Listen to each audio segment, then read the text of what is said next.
The Thorin battle fleet emerged from hyperspace in perfect formation, their crystalline ships catching the light of Earth's colony world New Eden. Admiral Zexkar's Nogofacetakni eyes reflected the tactical display as 500 warships, the pride of the Empire, prepared to teach these upstart humans their place in the galactic hierarchy. Scans confirm minimal orbital defenses. Admiral, reported First Tactician Vextil, her mandibles clicking with anticipation. A few antiquated defense platforms, and what appears to be a single human warship. Hardly worth deploying our full battle fleet. Zexkar's carapace rippled with amusement. The human's reputation for surprising more advanced species had prompted him to bring such overwhelming force, but perhaps the stories had been exaggerated. Their ship appeared painfully primitive, a blocky, inelegant thing of bare metal and visible weapon hardpoints, lacking even the basic aesthetic refinements any civilized species would consider mandatory. Open communications, he commanded. Let us give them one chance to surrender, as protocol demands. The human vessel's response was immediate. A holographic projection appeared on the bridge, showing a female human in a dark uniform. This is Captain Sarah Chen of the UES Prometheus. You have entered restricted space and are threatening a human colony. Withdraw immediately. Zexkar's translator rendered her words perfectly, but surely there must be some mistake. Perhaps your translation systems are malfunctioning, human. We are the Thorin Empire's third strike fleet. You face 500 of the most advanced warships in the galaxy.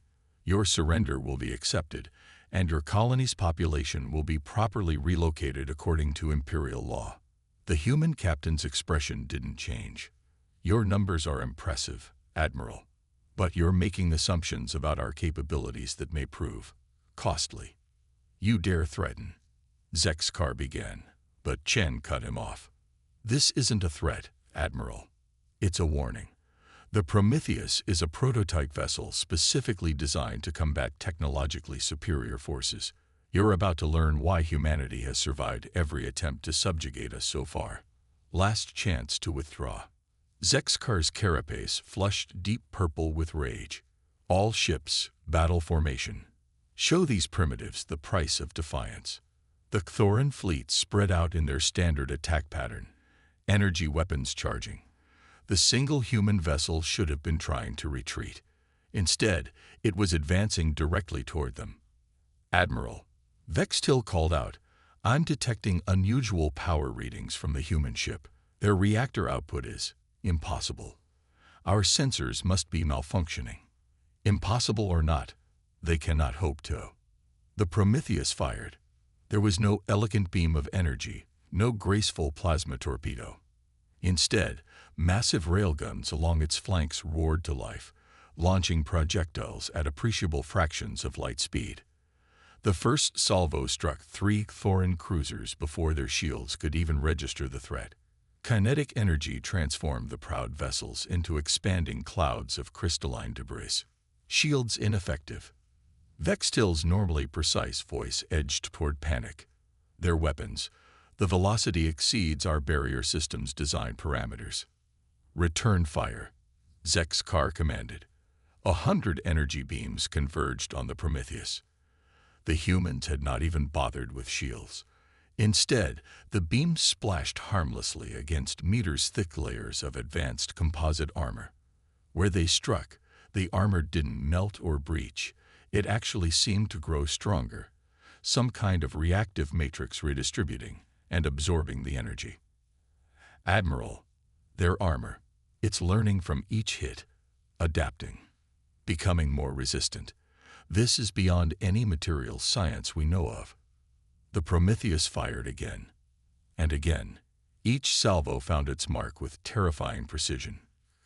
Thorin ships, designed to defeat energy weapons with elegant shields, had no defense against the brutally simple physics of hypersonic projectiles. Their crystalline hulls, optimized for energy dispersion, shattered under kinetic impacts. Status report, Zexkar demanded. 37 ships destroyed, no damage to the human vessel. There, Admiral, They're targeting our command ships specifically. The human captain is sending another message. Chen's image appeared again. She looked almost sympathetic. Admiral, your ships are dying needlessly. We've spent centuries preparing to defend ourselves against more advanced species. Every weapon you're using, every tactic you're employing. We've designed specific countermeasures for them all. Please, stand down. Zexkar's pride warred with his duty to preserve his fleet. More ships were dying with each passing moment, their elegant technology proving worthless against humanity's crude but devastating weapons. The humans had done the unthinkable. They had looked at the most advanced military technology in the galaxy and deliberately designed systems to render it obsolete. All ships, retreat, he finally ordered, his voice heavy with shame. Emergency temporal shift. As his fleet fled, leaving their dead behind, Zexkar realized that the galaxy had changed forever. Humanity had not just defeated them. They had done so with a single ship, using technologies that the Thorins had dismissed as primitive. The age of unchallenged Thorin superiority was over. On the bridge of the Prometheus, Captain Chen watched the Thorin fleet vanish. "Send word to command," she ordered. The Prometheus performed exactly as designed. "And let the other colonies know. We can defend ourselves now. The era of humanity hiding its true capabilities is over." She looked at the debris field that had once been proud Thorin warships. Sometimes the best way to upend an enemy's technological superiority was to take a completely different approach. The Thorins had built better and better shields to defeat energy weapons. Humanity had simply asked, what if we just hit them really, really hard with something very, very fast? The answer had proved devastatingly effective. And this was just the beginning. The aftermath of the Prometheus's first battle left the Thorin High Command in chaos. In their luxurious crystalline command center orbiting the Empire's capital world, the Council of Admirals gathered for an emergency session. The room's usual pristine silence was shattered by heated arguments. Impossible. Admiral Ixtal slammed a clawed appendage against the floating data display. 500 ships against one. Zexkar must have lost his nerve. There must be another explanation. Battle footage played in the chamber center. The Prometheus, black and imposing, shrugging off their most powerful weapons while methodically destroying their fleet. Each impact of its primitive kinetic weapons shattered ships that had dominated space warfare for centuries. High Admiral Kexnu, her carapace dulled with age and wisdom, studied the footage carefully. "We have become complacent," she announced, silencing the chamber. "For too long, we have assumed that more advanced technology automatically means superiority. These humans, they saw our strengths and built specifically to counter them." A junior analyst, Texvi, stepped forward nervously. "Honored Admirals, preliminary analysis suggests the human vessel incorporates several technologies we dismissed centuries ago as inefficient. Their armor, for instance. We abandoned physical armor in favor of energy shields because it added too much mass to our ships. But their engines, someone protested. The power readings make no sense." "That's just it," Texvi continued. "They're not using conventional drives. We've detected elements of fusion, antimatter, and something else we can't identify. They've somehow combined multiple propulsion systems into a hybrid drive that shouldn't be possible. It's inelegant, complicated, and horrifyingly effective." On the main display, they watched again as the Prometheus's armor actually grew stronger under their attacks. Kexnu's antennae twitched thoughtfully. "They've done something extraordinary. Instead of trying to match our level of technology, they've developed entirely different approaches. Their ship isn't just a weapon. It's a deliberate contradiction of everything we believe about space warfare." The footage shifted to show the Prometheus's railguns in action. Simple physics turned mundane projectiles into weapons that ignored shields designed to stop energy attacks. The Thorin admirals watched in silence as their beautiful ships, masterpieces of crystal and energy field manipulation, were reduced to debris by what amounted to very fast rocks. "We're receiving reports from our border fleets. and Aid announced, "Human ships have been sighted near several of our frontier colonies. Different designs, but similar principles. Heavy armor, multiple redundant systems, and those terrible kinetic weapons." Kex Nu rose from her seat, her voice carrying the weight of centuries of command. "Don't you see? This battle was never about one ship.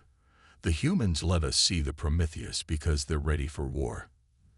They've been preparing, building, and waiting. Every time we dismissed them as primitives, they were studying us, learning our weaknesses." The chamber erupted in concerned chittering. Kex Nu continued, "Their ships aren't primitive. They're purpose-built to exploit our assumptions. We optimized for energy efficiency. They built redundant systems. We refined our shields against energy weapons. They used kinetic impacts. We sought elegance. They embraced complexity and redundancy. Surely our numbers will still prevail," someone argued. "We can rebuild our lost ships in days." "Can we?" Tex V interjected. "Our shipyards are optimized for our traditional designs. Adapting to counter their weapons would mean redesigning our entire fleet from scratch. And based on the Prometheus' performance, they've been mass-producing these ships for years." The tactical display updated with new information. Human ships had been detected near 15 different systems.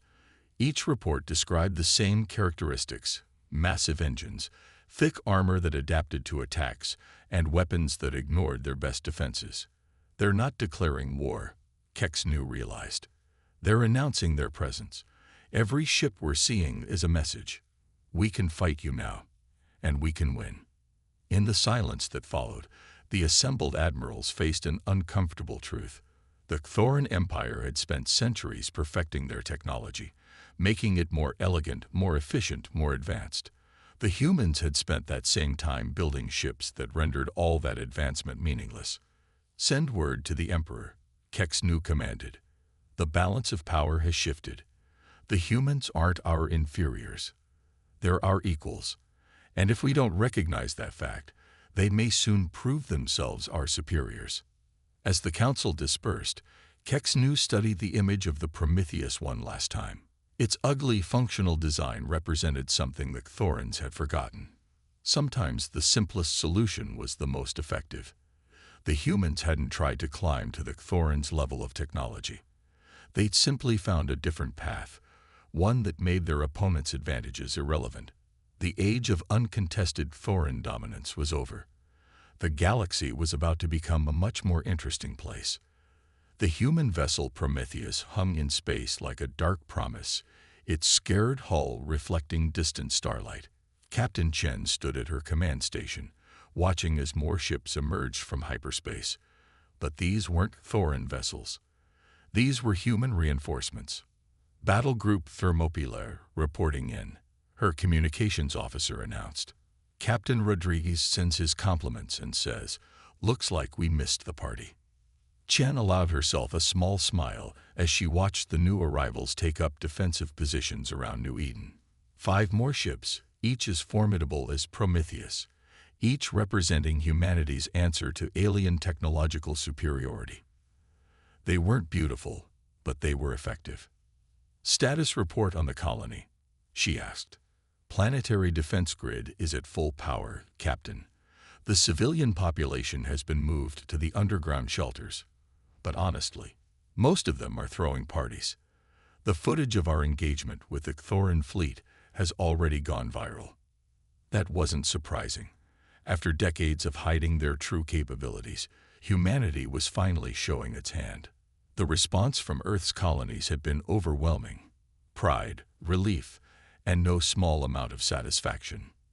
Meanwhile, in the depths of Thorin space, Admiral Zexkar faced a very different reception. The Imperial Inquisitor's chambers were designed to intimidate, with walls that shifted and flowed like liquid crystal, creating an ever-changing maze of reflections.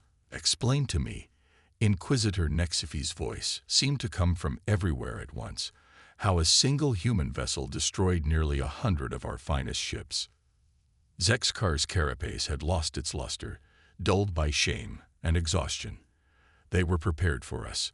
Everything we threw at them, they had countermeasures. Their armor adapted to our weapons, their targeting systems ignored our electronic warfare, and their weapons.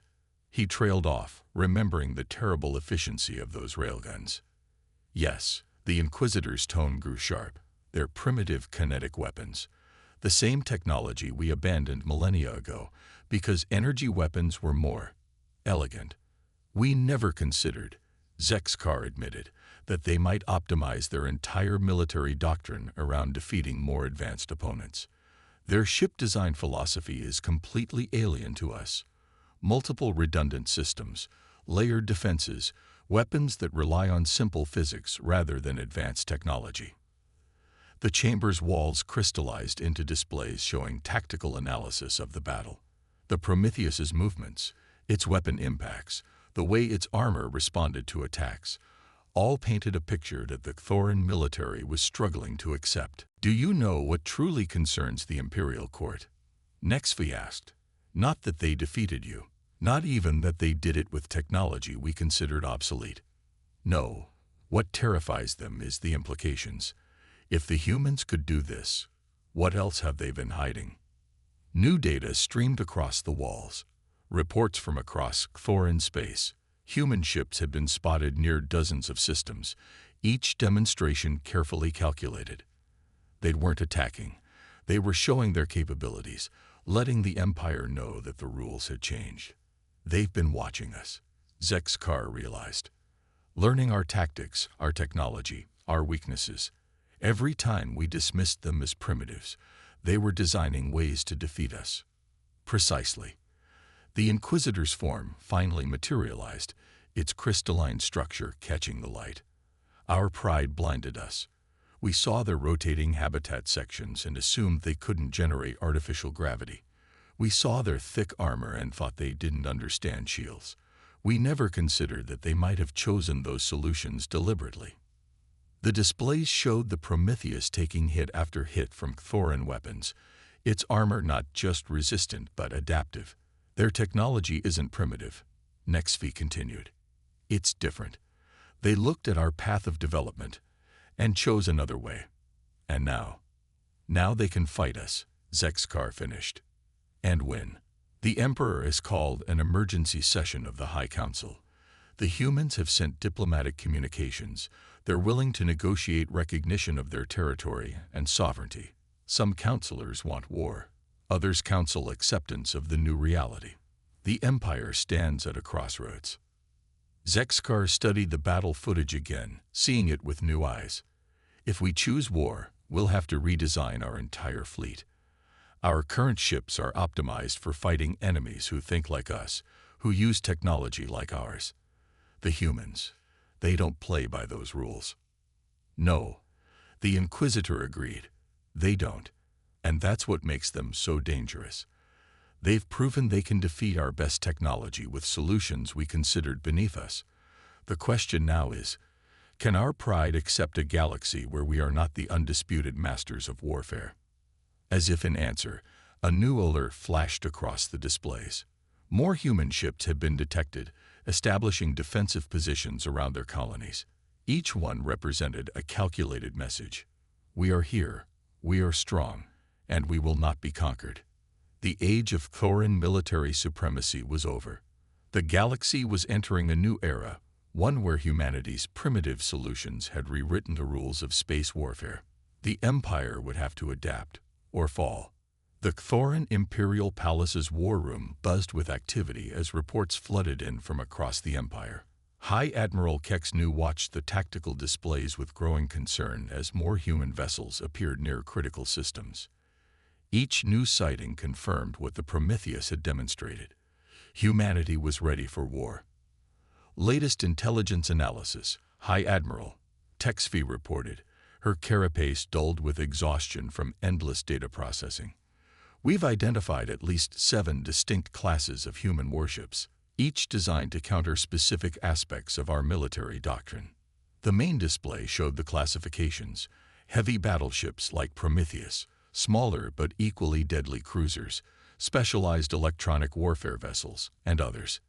Each represented a different approach to negating Thorin technological advantages. Look at this, TechSV highlighted one particular design. Their escort vessels don't even try to dodge our targeting systems. Instead, they're covered in what appears to be sacrificial armor that deliberately attracts our weapons targeting protocols. They're using our own advanced technology against us. Kexnu's antennae twitched with grudging admiration. They studied how our targeting systems prioritize threats and built ships specifically to exploit that. Clever. That's not all, TechSV continued. Analysis of their communications suggests they've been coordinating this reveal for months. Every ship movement, every demonstration of capability. It's all choreographed to send a message. In orbit around New Eden, Captain Chen received the latest updates from Earth Command. The Prometheus's successful defense had triggered the next phase of humanity's long-planned emergence onto the galactic stage. Battle Group updates, her XO reported. Operation Revelation is proceeding as planned. All colonial defense forces are in position. The Thorins have withdrawn from 12 disputed systems already. Chen nodded, studying the tactical display. The Prometheus had proven humanity's new capabilities, and now the rest of the fleet was driving the message home. Each human ship represented decades of careful preparation, designing vessels that could survive and win against theoretically superior forces. Message from the Hyperion. Captain. Communications announced. Admiral Drake says the Thorin Empire has requested emergency diplomatic talks. They're asking for a ceasefire. A ceasefire. After centuries of dismissing humanity as primitives, the Thorins were asking for peace. The implications weren't lost on anyone on the bridge. Back in Thorin space, the Imperial Council faced its greatest crisis in centuries. The elegant crystal chamber, usually a symbol of their technological superiority, now seemed like a monument to their complacency. The humans have activated automated defense platforms around their colonies, a military advisor reported. Our scans indicate they're equipped with the same adaptive armor and kinetic weapon systems as their ships. Even if we committed our entire fleet, we would lose, Kexnu finished. Their entire defensive doctrine is built around absorbing our attacks and responding with overwhelming force. They don't try to match our technology. They simply make it irrelevant. The Emperor himself, his crystalline form refracting light in complex patterns that reflected his distress, addressed the Council. For millennia, we have believed that technological advancement followed a single path. The humans have proven us wrong. They looked at our greatest achievements and found ways to defeat them with solutions we considered primitive. Latest intelligence suggests they've been building these ships for at least 50 years, another advisor added. Every time we encountered their civilian vessels with their primitive rotating sections and chemical rockets, they were studying us, learning our weaknesses. Their technological development wasn't slow. It was deliberate. The tactical displays showed more human ships moving into defensive positions. Their ugly functional designs represented a fundamental challenge to Thorin military doctrine. Where the Empire had pursued elegant, advanced solutions, humanity had chosen pragmatic effectiveness. They're not trying to conquer us, Kexnu realized. This is about recognition. They're showing us they can fight as equals, forcing us to acknowledge them as a legitimate power. The Emperor's crystalline structure pulsed with deep colors of decision. Then we shall recognize them. The alternative is a war we cannot win, not because they are more advanced, but because they have made our advancement meaningless. Throughout human space, celebrations began as news spread. Humanity had achieved its goal not through superior technology, but through careful preparation and unconventional thinking. They had studied their potential adversaries, identified their weaknesses, and built an entire military doctrine around exploiting them. The Prometheus remained on station, its scarred hull a testament to the effectiveness of humanity's approach. They had proven that sometimes the best way to deal with advanced technology wasn't to match it, but to find simpler solutions that rendered it obsolete. The galaxy would never be the same. 6 months after the Battle of New Eden, the Galactic Concordat was signed in a space station orbiting neutral territory. The station itself represented the new balance of power, one half built with elegant Thorin crystal technology, the other constructed with humanity's practical, functional aesthetic. Captain Sarah Chen stood beside the Prometheus's viewport, watching the diplomatic vessels arrive. The station's design hadn't been an accident. It was a deliberate statement about the future of galactic relations. Different approaches, coexisting side by side. Interesting choice of venue. Admiral Drake commented, joining her at the viewport. The Thorins insisted on using their architecture for their half, but they didn't object to our primitive design for ours. They've learned, Chen replied. That's the point of all this, isn't it? Teaching the galaxy that different doesn't mean inferior. The last 6 months had transformed galactic politics. The revelation of humanity's true military capabilities had sparked a fundamental reassessment of technological development across known space. Other species, long dominated by Thorin technological superiority, were beginning to explore alternative approaches to problems they'd thought solved. Latest intelligence report, Drake handed her a datapad. 3 other species have already started developing their own versions of adaptive armor. The Centauri are experimenting with kinetic weapons, and the Arcturus Federation has requested technical advisors to help them establish redundant systems. Chen smiled. The true victory hadn't been defeating the Thorin fleet. It had been showing the galaxy that there was more than one path to the stars. How's the cultural exchange program going? Better than expected. You should see the Thorin engineers' faces when they realize why we still use rotating sections in some ships. Turns out having a backup for artificial gravity generation makes sense when you're designing for combat survival. The station's main chamber was filling with representatives from across known space. The Prometheus's battle footage had spread throughout the galaxy, sparking what some were calling a technological renaissance. Species that had been trying to catch up to Thorin technology were now exploring entirely new approaches. Message from the Thorin High Command. Chen's communicator chirped. They're requesting permission to send their advanced materials science team to study the Prometheus's armor composition. Approved, she replied. As long as they're still willing to share their crystal computing technology. That was perhaps the most significant change. The recognition that different technological approaches could complement each other.